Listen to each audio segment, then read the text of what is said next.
চাস 4-5 দিনে একবার স্নান করে, ঠিক আছে? সেটা না, আমার ছেলে ঠান্ডা লেগেছে, আমি আর হাওয়াতে ফল হচ্ছে হাওয়াতে শুধু খাবে, ঠিক আছে? আর গাড়িতে চলবে, আর কোনো কাজ নাই। না রে।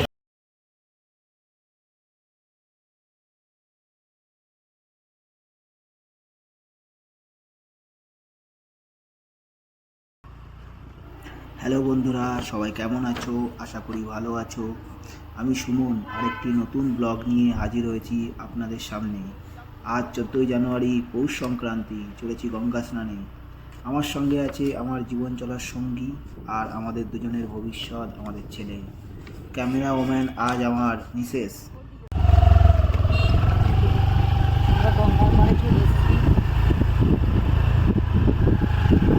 এই যে আমরা চলেছি গঙ্গার পাড় দিয়ে, রাস্তাটি মাটির রাস্তা, বাঁদিকে চাষের জমি, ডান দিকে গঙ্গা।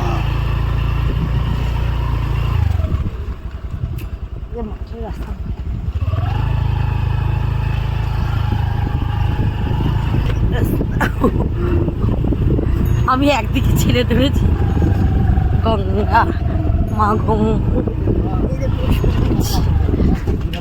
ওয়াও ওয়াও, একই রাস্তার পাশে। ও আজকে এত ভিড় কেন? পুণ্যস্থান না কি বলে, স্নান, মকর সংক্রান্তি। কি শ্বশুর স্থান মানে? বাবা, এখানে আবার সব কামায় নাকি?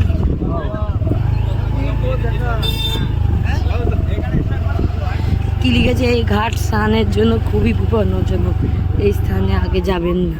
এই ঘাট না পরে আরো ঘাট? না, এখানে এখানে এখানে। কোন ঘাটটা ভালো, কোন ঘাট? এই ঘাটটাই ভালো, মানে ভেতরে যেতে।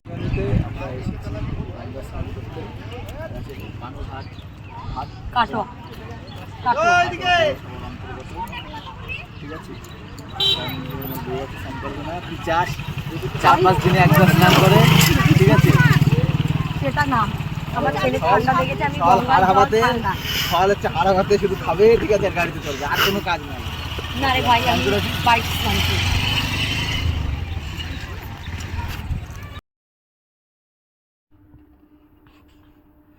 এই যে আমি স্নান করতে নামছি গঙ্গার ঘাটে।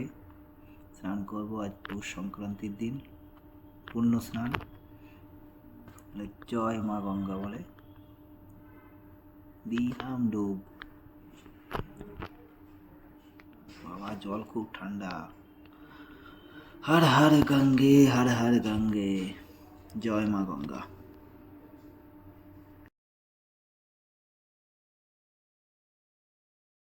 আজকে স্নানের পর্ব সেরে আজকের ভিডিওটা এখানেই শেষ করলাম। ভালো লাগলে লাইক, কমেন্ট এবং শেয়ার করবেন, আর সাবস্ক্রাইব করে সঙ্গে থাকবেন। Tata, bye bye.